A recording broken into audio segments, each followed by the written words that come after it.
Welcome to the Explainer. So, we've all heard the old saying, right? Laughter is the best medicine. But what actually happens when you try to prove that in a strict scientific setting? Today, we are taking a fascinating look behind the curtain of academic research. We're exploring a genuine scenario centered around an undergraduate optometry student, Yata Sravanthi. She submitted a research proposal to figure out if laughter actually affects intraocular pressure, that's eye pressure, and blood pressure. Sounds like a really fun, lighthearted topic, doesn't it? But as you'll see, taking a quirky, raw idea and molding it into rigorous, peer-reviewed science is a highly structured, intense process. We're going to look at the exact guidance and firm boundaries that faculty lay down to turn a simple hypothesis into bulletproof data.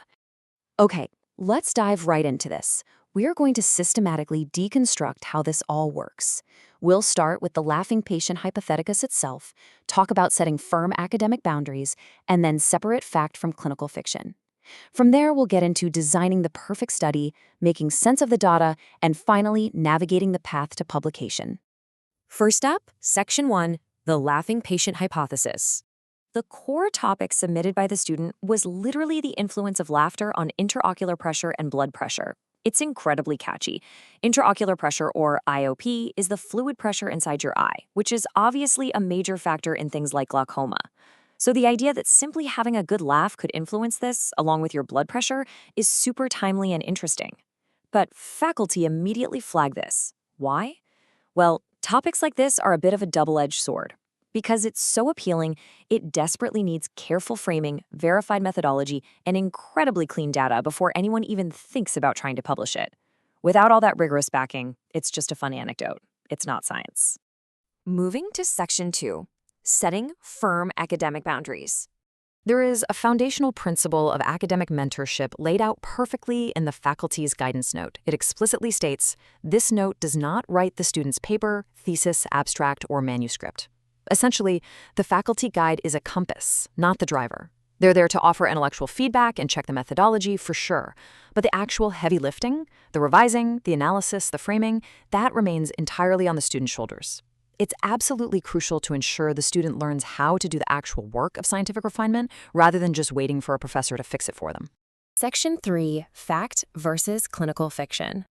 This brings us to a really important hook. Can a good laugh actually cure glaucoma or hypertension? If you read certain wellness blogs, you'd probably think the answer is yes. But those are exactly the kind of sensationalized claims that academic faculty have to actively suppress.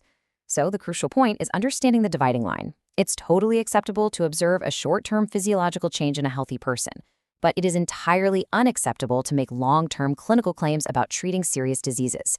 Healthy volunteer acute findings cannot ever be generalized to disease patients.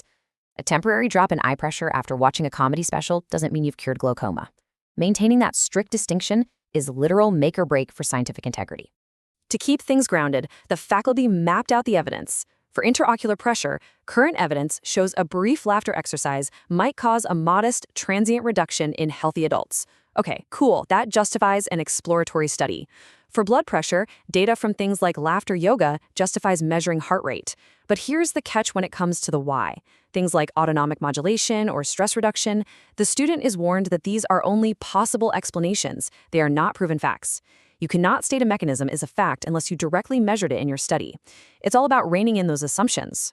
Section 4, designing the perfect study. Now, what's really interesting about the blueprint for valid, controlled pilot study is the precise chronological choreography. You don't just tell someone to laugh and check their eyes, right? First, you need baseline measurements for eye pressure, blood pressure, and heart rate. Second, you have to introduce a standardized laughter stimulus. Think of fixed-duration comedy video. You can't just tell a joke because the intensity varies wildly. Third, you need exact, perfectly timed post-exposure measurements. And since it's a controlled study, you absolutely need a comparison group watching a neutral video or just resting quietly for the exact same amount of time.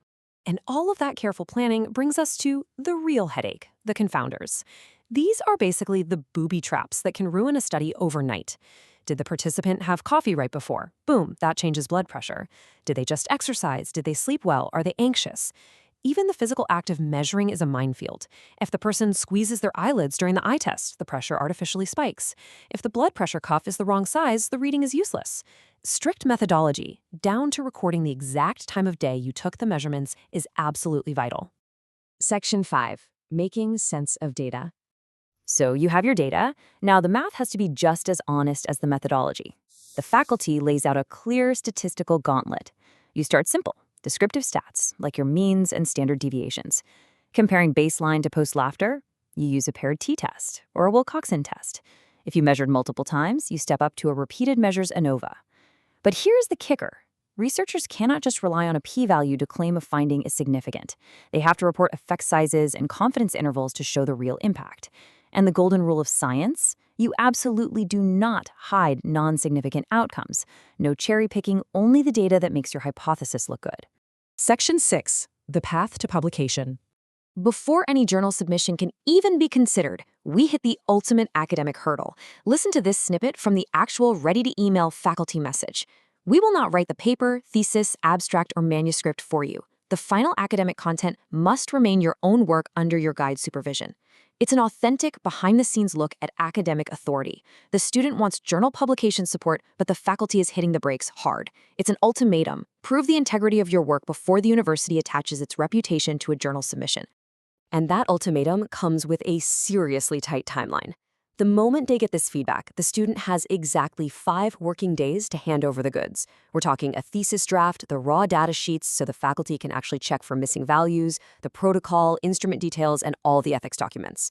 Only if the work survives this intense quality control check will they even discuss submitting to a journal. Which brings us to our final thought for this explainer. We just watched a simple, fun idea, studying if laughter affects your eyes and heart, get put through an absolute ringer of methodological checks, stats rules, and ethical boundaries. So it really begs the question, if a simple laugh requires this much rigorous, exhausting scrutiny to actually study, how much of the pop science and wellness advice we read online every single day would actually survive the crucible of academic review? It definitely makes you appreciate the unseen heavy lifting behind true, peer-reviewed science. Thanks for hanging out with us for this explainer, and keep questioning what you read.